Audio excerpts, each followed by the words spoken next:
Hey guys, I'm Chad with Take One Film and Video here in Nashville, Tennessee, and I'm happy to have my good friend Tom Strother.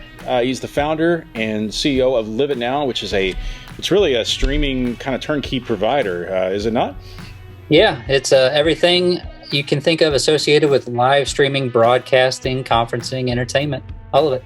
Really convenient because that's what we're going to talk about today. And the reason we're going to be streaming today, because we're at the end of March 2020. We are all on COVID-19 lockdown, so we're going to keep our social distancing going here and just do this remotely. And this is really going to be kind of a first in a series of conversations we have with a lot of folks, and we're going to utilize the beauty of streaming. But what better thing to talk about than streaming, because we have a lot of people that are looking to get on the streaming world. Now, this is nothing new in technology, but it's new to a lot of people that have not utilized that yet. And so what I thought we could do today, Tom, with your background and some of the things that you've done, I want to kind of introduce the world of streaming to people that maybe are just now, because of the COVID-19 pandemic, that they're starting to realize, man, we've got to talk to our employees, we have to talk to our church congregations, we have to talk to our customers in a different way. And, honestly, I think this is probably the way that the world is. We're probably going to see a shift in this even after all of this is over. But I want to sort of talk about that today. And I want to see if, first of all, you can give me a little background about LiveItNow and kind of the projects that you've done and your background in internet streaming. Yeah, so LiveItNow was a brainchild of mine and a buddy of mine named Rick Patsy.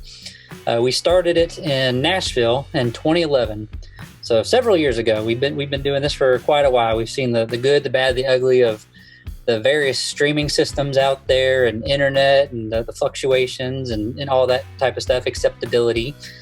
So we started that originally to partner with artists and labels to do CD release events and package with a CD release and do multicam function. It was built. We had an awesome platform built where it was actually user selectable video angles. So this was back in 2011 when we were experimenting with this.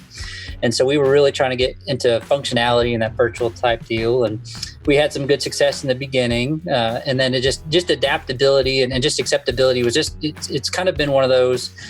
Everybody's trying it, and I feel like it's still trying to find its foothold, and we may very well find that now. And just by I guess luck isn't the right answer, but by necessity. And so, again, we started in 2011. We've been doing streams for corporate events, concerts, again, CD release shows, acoustic performances. We've been at various festivals, and over that period of time since we started several years back, it's evolved in various different aspects based on demand and what people are looking for and what we're trying to deliver. A lot of times it's companies releasing information and, again, artists releasing singles and doing interviews side stage at major festivals.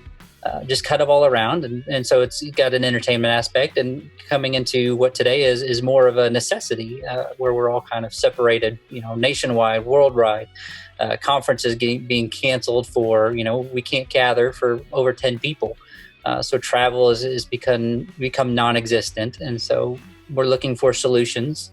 And we fit well in that niche of we've been streaming since 2011. We've seen it, and it's kind of interesting to see the ebb and flow. And now that it's a mainstay necessity, kind of where you were getting at, I think even after we get through this in the next couple months, a lot of people have tried it, tested it, and it'll probably find its foothold in some fashion. That way, even for preparedness for, say, this happens again, say something happens again.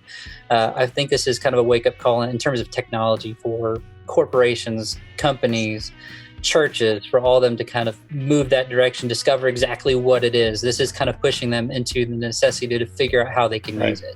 And now, since 2011, I know a lot has changed in that world, especially the availability of the bandwidth. I mean, we have 5G, we have all of these different things now that have opened up that whole realm when we're talking about bandwidth and HD and even 4K that you didn't have back in 2011, which doesn't sound like that long ago, but it was, almost 10 years ago. And so, what is it that can help people get started knowing what do I need from an infrastructure standpoint, or do I need a good LTE or 5G phone service.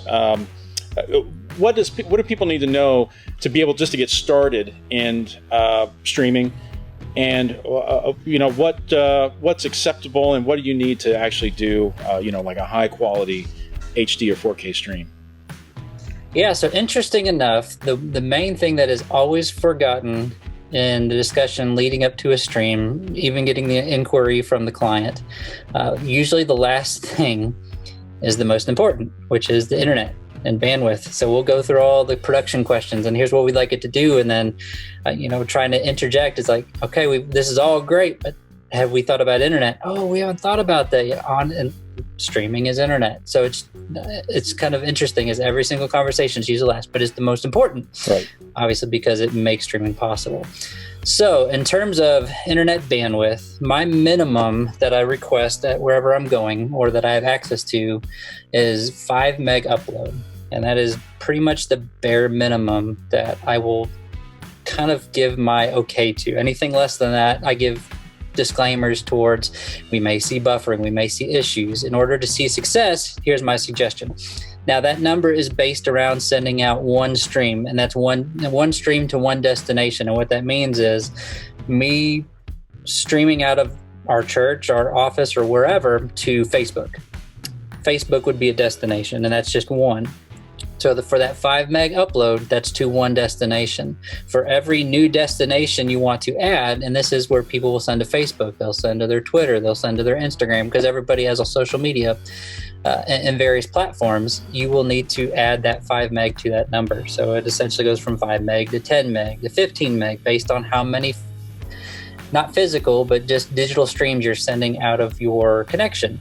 There are ways to get around those concepts, which we can get into using different things online on how to distribute those by only sending one signal out. So if bandwidth is an issue, there are solutions out there to help you get to those where you only need to send one stream out, and then you can get to multiple destinations, and that helps you get around any bandwidth bottlenecks. You're not worried about download speed. Your download speed is going to usually look immensely better than your upload speed. Upload speed is what you're concerned with, and you can use speedtest.net. Testmy.net is the one I prefer. It tends to give the best and most adequate. From what I see, whenever we see different things occur with streams, it's the one that is most accurate for what we see with our streams. And so testmy.net is what I prefer. And again, you're primarily looking at your upload speed. And again, that needs to be 5 meg upload. And back in 2011, that was unheard of to get that kind of speed. Now it's more of a mainstay and even more of the norm, honestly, in households, even with faster speeds and fiber. You should see more than that. And usually you do. But 5 meg is kind of that range. So before you get started with streaming, you need to do it, connect your computer directly to an Ethernet port. Wi-Fi is not preferable. It is definitely possible, but a lot can go wrong with just data transmission over Wi-Fi. So I like to do hardline connections into an Ethernet port. So you'll want to connect your computer to an Ethernet port, log into testmy.net, run the upload test, and that's where you can get your results from that. And from there, you can kind of determine what your next step can be. If it's not adequate, you may need to call your ISP and ask for a faster connection. It may be time to upgrade. If you have that, then you can kind of go to that next step. But internet is going to be your first thing that you need to ensure that you have accessibility to in order to make any of this function. Okay. Well, let's talk real quick about the hardware to make it work, because there may be some people out there that have maybe just a single camera that they picked up at, like a high-end camera at Best Buy. And there may be other people that have a, broadcast multi-camera studio. But they still need to bridge that gap, and maybe they've been doing that for, for broadcast or any other type of reason. But if they wanted to bridge that gap, they have the computer, they have the ISP, it's all connected. What equipment do they need to be able to take that camera or take their switched output, whatever it is that they want to stream, and get it into the computer? The encoder part really is kind of what I'm getting at. What are some of the things that people need to consider as far as, or what's available in the marketplace for people to make that bridge? So there's various different levels of production, and so just kind of getting past that production, and we can kind of circle back to that at some point. But in terms of getting it to the web, with the main hardware that you will need will be what's called an encoder. So this is after your cameras, after your switcher, after your laptop, you're sending that signal to something to then get it to the web. That something is either a hardware encoder or a software encoder. There's various different availabilities, and of course, even now they're kind of just popping out of the woodwork. Several that I've seen for a long time, but now everybody's kind of jumping on the marketing bandwagon to really get themselves out there. Some software-based encoders that I've used a lot are Wirecast, which is a paid encoder. It's got a lot of functionality built into it. I've been using it for several years, and actually I've kind of started to move away from it for various different reasons, but it's definitely a functional software-based switcher / encoder. Kind of does everything all in one system. There's several free options similar, like OBS Studio. OBS Studio is a open source platform designed by programmers. It's a free, bare bones. It's got some good functionality to it. You kind of need to know what you're doing in terms of setting it up for your bandwidth, your quality, what you're sending out. But it is a free available option to then basically encode that signal in order to put it in the correct protocol to get it to the internet. So it's not like connecting your camera directly to the internet. It needs to be translated from this format to that format, from analog to ones and zeros to something that the internet will understand. And that's what these encoders will do. And like I said, there's various software-based and hardware-based. And hardware-based would probably be something like a LiveItNow system, where you're taking your camera, plugging it in there. There's still software element involved, but these encoders are directly enabled to where they will do hardware processing, but then they will also, of course, encode it for what it needs to go to then send it out digitally through the Ethernet cable. Like LiveItNow and some of these that we're talking about, those are specific for that particular company, right? I mean, LiveItNow you can't use for other streaming platforms. So is there, for instance, let's just use the example, use Facebook and say someone wants to put their their information and they want to stream to Facebook or YouTube.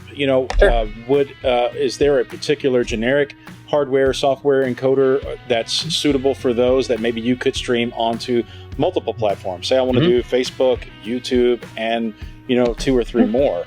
What are some of the generic options I have, and which is better versus hardware versus software?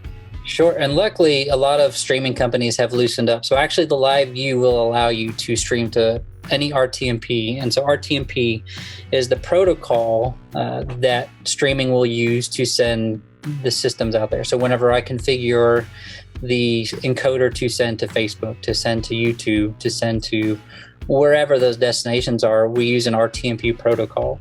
And those have various different configurations in them. But luckily, systems like the Wirecast and the LiveItNow and the Teradek, they will all, again, stream to those various sources. And some so there's destinations like Vimeo. So with Vimeo Live Pro, which is one I use quite a bit lately because it allows unlimited viewers for unlimited time. I think you have to end within 24 hours, but 24-hour stream. And I have done a 24-hour stream. It was entertaining, but those within those Vimeo and those encoders, they will allow you to do multi-destination. So Vimeo Live Pro or Vimeo, whichever version, Vimeo Live Pro will allow you to, one, use Vimeo as your viewing destination, but it also has some configurations in your Vimeo Pro account that will allow you to connect to your Facebook account, will allow you to connect to various other destinations.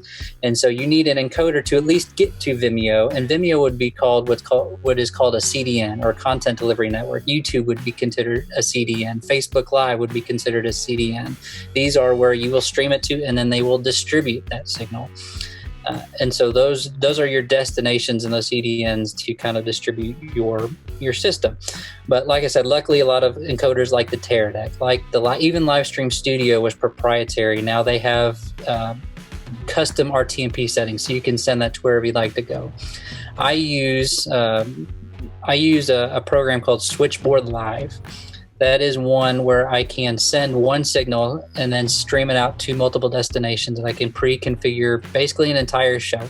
And there's various different levels you can get to, and the one I use is I can go up to 5 destinations, which is about the most that I've ever been really asked to go to. I know of some corporate entities where they will stream to hundreds of their locations, because every location, say it's Harley, if you can get into naming companies, they have a location for everywhere, and they've all got their own Facebook account. Well, something like a Switchboard Live, you can pre-configure all of those and hit one button to go live to all of them at one time. And that's where you can use Switchboard to get around your bandwidth issues. So if you need to go to multiple destinations, you send your one signal to Switchboard, and then in Switchboard, you will configure it to go to Facebook, to YouTube, to all those wherever you need them to go. And so that's the online, how to distribute that is the one that I trust the most has been Switchboard Live. I've heard of Restream. I know several guys who use the Restream IO, but Switchboard is the one that I can at least put my okay behind.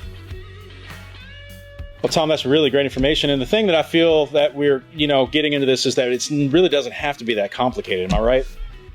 Yeah, it can. There's great ways of making this simple, and having a great team of people you can call, especially like the guys here at Take One. Give them a call. They reach out to me if they need anything, and they've got a wealth of knowledge there and can help you guys out. Well, thank you, Tom. And if you guys do have any questions, if you are already there, you have some cameras and you want to just bridge that gap, or if you're starting from scratch and you're like, hey, I need to put a whole system together, let us walk you through that process. Give us a call at 1-877-81-TAKE-1.